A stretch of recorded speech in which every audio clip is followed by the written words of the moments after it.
여러분, 오늘은 신명기 29장입니다. 이 신명기 29장을 보면은 이제 1절에서 15절을 보면 언약의 갱신에 대해서 나오고, 그래서 하나님께 감사하며 살아라. 하나님의 은혜에 그 은혜를 기억하고 감사하라라는 것을 알 수가 있습니다. 그다음에 1절에서 15절, 16절에서 이제 29절까지는 또 저주에 대해서 나오고 있습니다. 저주는 이제 말하고 싶지도 않습니다. 하지만 말씀을 드려야 합니다. 네. 여러분, 이제 신명기는 크게 세 부분으로 나오고 있습니다. 첫째는 뭐냐 하면 모세의 첫 번째 교훈으로 출애굽 여정을 회상하는 그런 부분입니다. 그리고 두 번째 보면은 모세의 두 번째 교훈으로 하나님의 율법을 가르치는 그런 부분입니다. 그리고 세 번째, 마지막으로 세 번째는 모세의 세 번째 교훈으로 율법을 지키는 자가 받을 축복과 그리고 율법을 거스리는 자가 받게 될 저주의 메시지입니다. 이 가운데서 본문은 이제 세 번째 부분 중에 하나님과 이스라엘 백성 사이의 언약을 갱신하는 그런 장면입니다. 사실 여러분, 이스라엘 백성들은 출애굽기 24장에서 이미 40년 전에 시내산에서 십계명과 율법을 받을 때 하나님의 말씀대로 순종하는 그런 삶을 살기로 약속을 하고 하나님과 언약을 맺었습니다. 그러나 여러분, 40년 광야 생활 동안에 출애굽 1세대는 모두 광야에서 죽음을 당했습니다. 그리고 40년 후 이제 모압 평지에 이른 이스라엘 백성들은 이제 모두 광야에서 출생한 애굽 2세대였습니다. 따라서 이들은 하나님의 출애굽 역사와 그리고 시내산에서 주신 율법과 계명에 대해서는 무지하였습니다. 그래서 이제 모세는 모압 평지에 모인 이 출애굽 2세대들에게 하나님의 구원 역사를 상기시키고 이제 다시금 하나님의 말씀에 순종하기로 다짐하는 그런 언약을 갱신해야 했던 것입니다.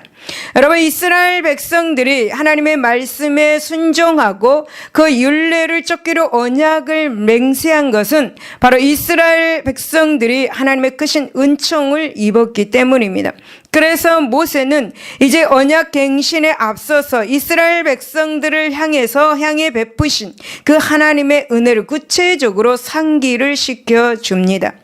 여러분, 마찬가지로 우리 성도 역시 하나님으로부터 받은 그 은총을 항상 기억해야 될 줄로 믿습니다. 하나님의 은혜를 가슴 깊이 새길 때 비로소 하나님의 말씀에 청종하면서 하나님의 뜻 가운데서 살게 되는 것입니다. 그렇다면 여러분, 우리가 기억해야 할 하나님의 은혜가 무엇인지 살펴보도록 하겠습니다. 2절을 보면은 우리를 죄 가운데서 건지신 하나님의 은혜를 알 수가 있습니다. 여러분, 모세가 온 이스라엘을 소집하고 그들에게 이르되 여호와께서 애굽 땅에서 너의 목전에 바로와 그의 모든 신하와 그의 온 땅에 행하신 모든 일을 내가 보았나니라고 그렇게 말씀합니다. 여러분, 모세는 하나님께서 이스라엘 백성들에게 베푸신 그런 출애굽 구원 역사를 기억시켜 주었습니다. 여기서 보면 바로와 그 모든 신하와 그 온 땅에 행하신 모든 일이란 것은 무엇입니까? 바로 출애굽 직전, 그 출애굽 직전 하나님께서 애굽에 내리신 10가지 재앙을 말하고 있습니다. 바로 이러한 하나님의 기사와 이적의 그 결과는 이스라엘 백성들은 마침내 40년 노예 생활에서 해방을 얻고 이제 자유인이 되는 축복을 얻게 되었습니다. 400년입니다. 그러기에 이스라엘 백성들은 가나안에 들어가서도 그 은혜를 잊지 않고 그렇게 하나님께 충성과 그리고 헌신을 다짐해야 했던 것입니다. 이제 앞으로 가나안 땅에 들어가기 전에 다시 한번 하나님의 말씀을 상기시켜주는 그런 말씀이죠. 이와 같이 여러분 하나님의 구원의 은혜를 체험하는 자는 그저 하나님의 권세 아래서 어떻게 해야 됩니까? 겸손히 머리 숙여서 복종할 수밖에 없는 것입니다. 여러분 우리는 죄와 사망의 올무에 사로잡혀 영원히 죽을 수밖에 없는 그러한 상태에서 영원한 생명과 자유함을 얻을 수가 있었습니다. 하나님의 은혜이죠. 그것이 바로 하나님의 은혜입니다. 이 하나님의 은혜에 우리가 감사하지 않을 수가 없는 것입니다. 이 하나님의 은혜를 입은 자가 어찌 하나님의 말씀에 복종하지 않을 수가 있겠습니까? 여러분, 사도 바울은 이런 하나님의 은혜를 받은 사람입니다.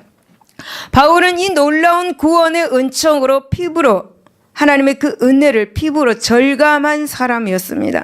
그래서 여러분 바울은 자신의 모든 부귀와 그리고 명성 그리고 헌신짝처럼 버리고 이제 일평생 주의 복음에 헌신하겠다고 다짐을 했던 그런 사도 바울입니다. 그렇습니다, 여러분. 여러분 인간은 스스로 결코 스스로의 힘과 그리고 능력으로는 사망의 올무에서 해방될 수가 없습니다.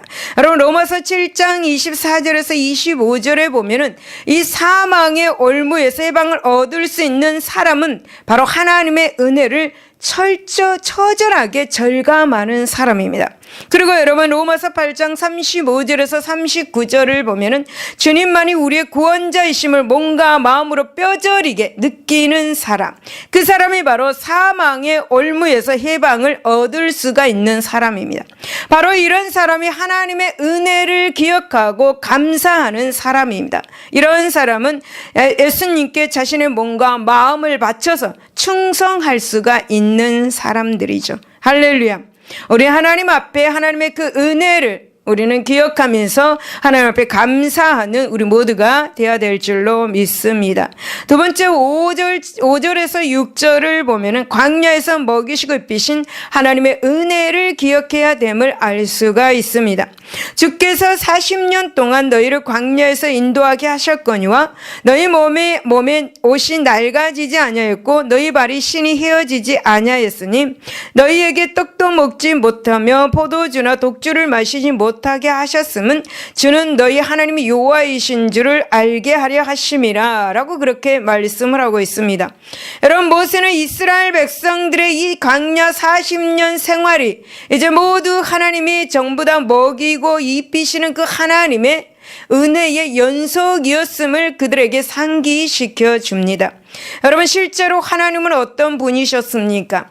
낮에 불볕더위를 구름 기둥으로 막아주셨고 또 밤에 혹독한 그런 추위를 불기둥으로 막아주셨습니다. 그리고 굶주릴 때 하늘에서 만나를 내려주시고 먹이시고 또 목마를 때 반석에서 물을 내어주셔서 마시게 해주셨습니다.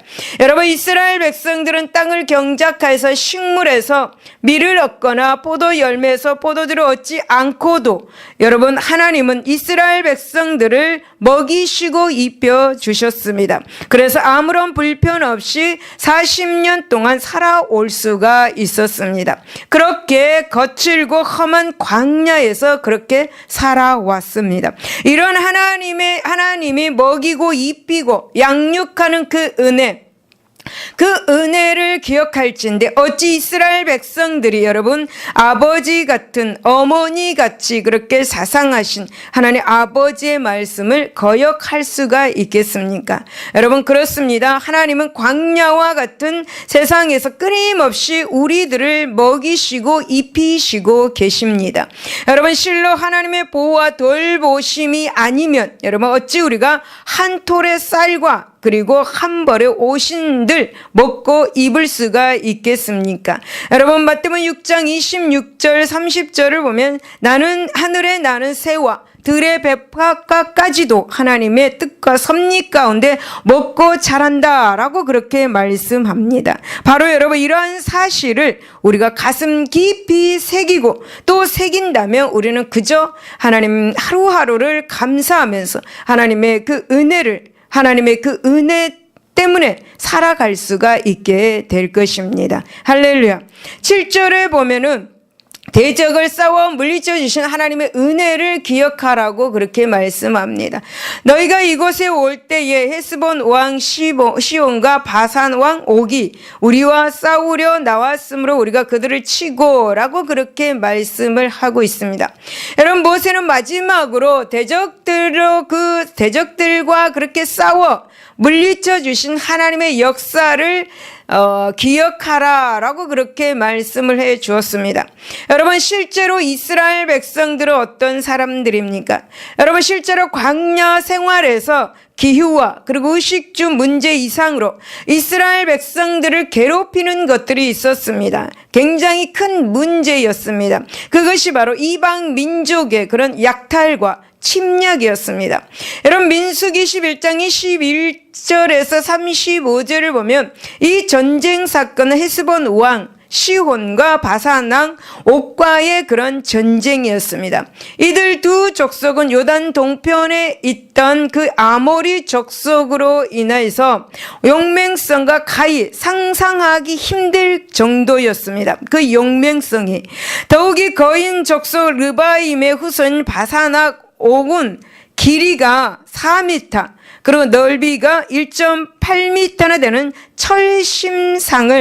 침대를 사용할 정도의 기골이 장대한 그러한 거인이었습니다. 게다가 여러분, 바산왕 옥이 수비하던 에드레이는 사면이 험난한 절벽을 이루는 난공 불락의 그런 요새에 둘러싸여 있었습니다. 이런 족속들을 이스라엘 백성들이 거뜬히 이렇게 물리쳐서 이겼던 것이죠. 여러분, 이것은 하나님께서 전사가 되어 주셔서 친히 이스라엘 백성들을 위해서 싸워 주심으로써 이스라엘 백성들이, 소수의 그 이스라엘 백성들이, 하나의 무기도 없는 그들이 이긴 것을 볼 수가 있습니다.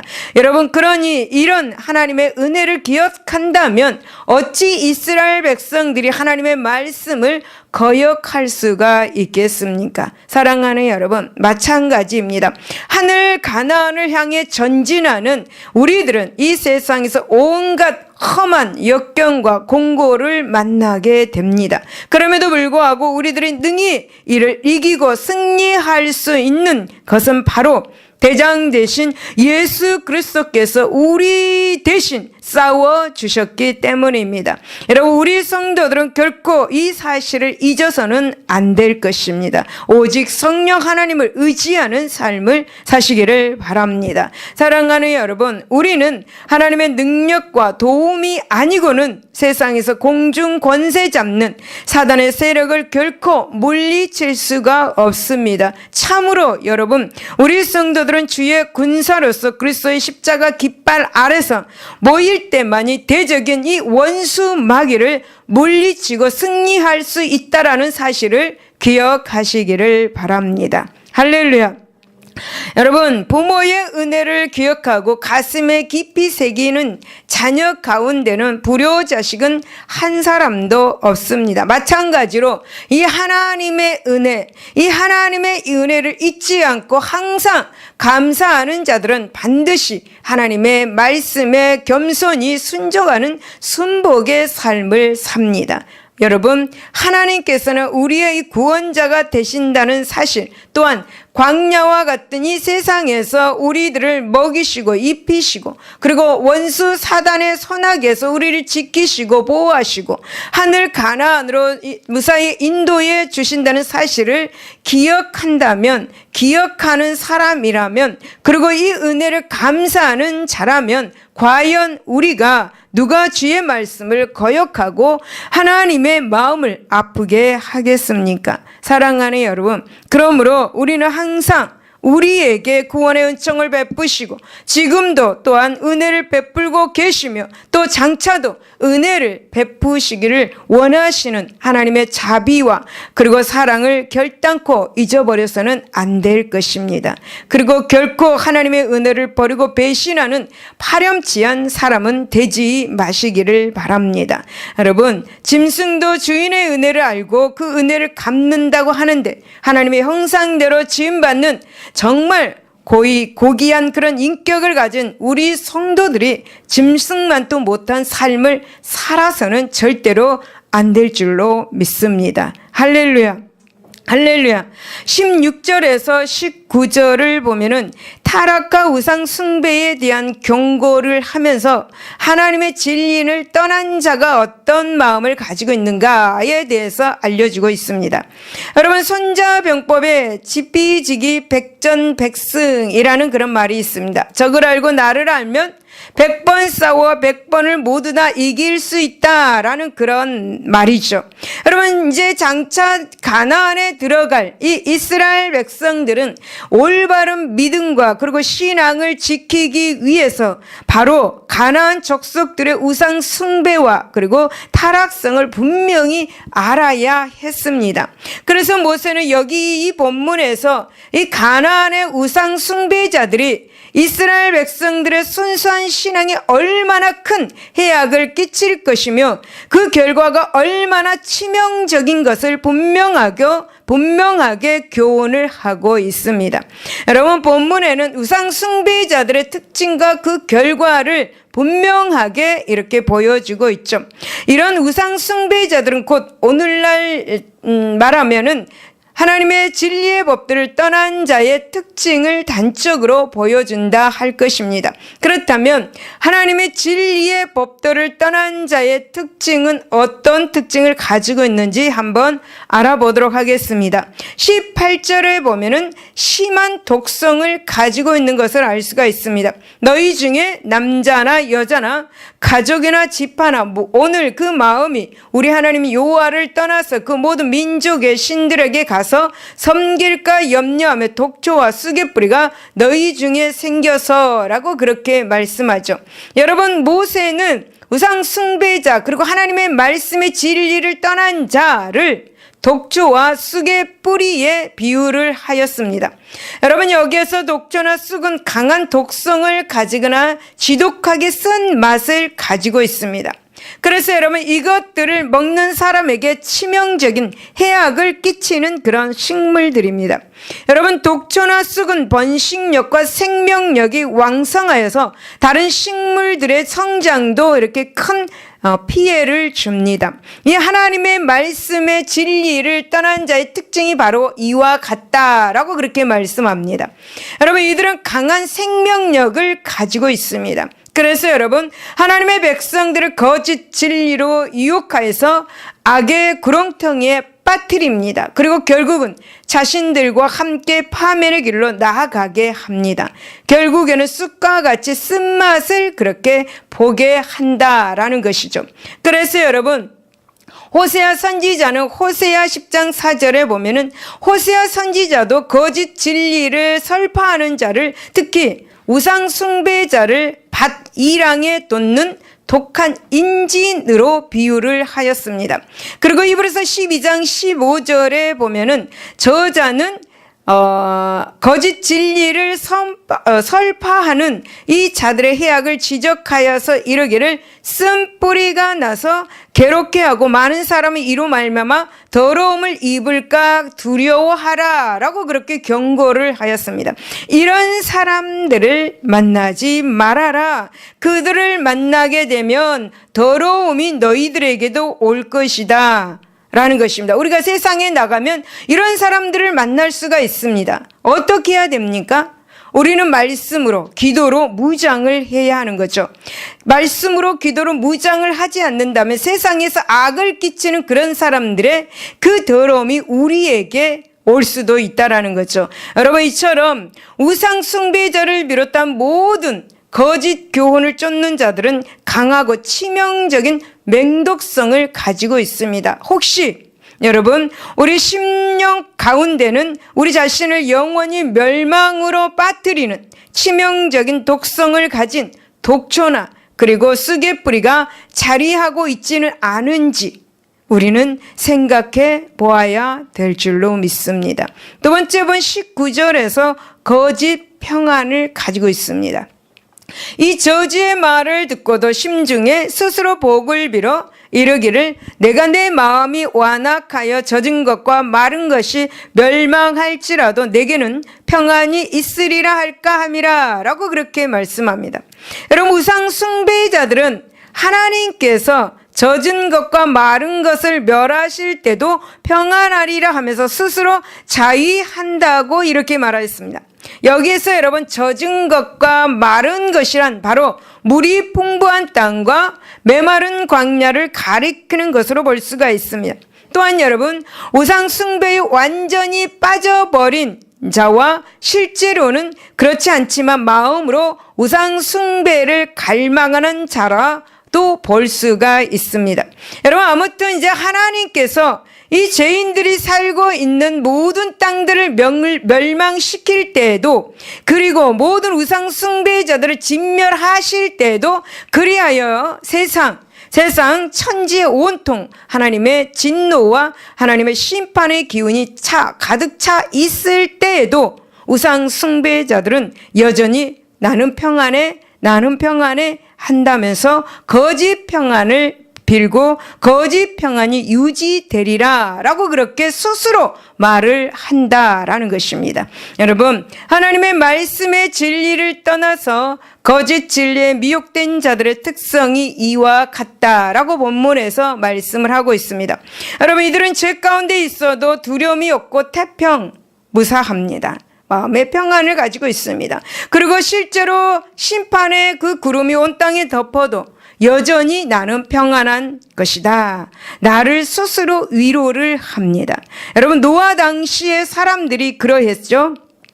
또 아브라함과 소돔과 고모라 사람들이 그러했습니다.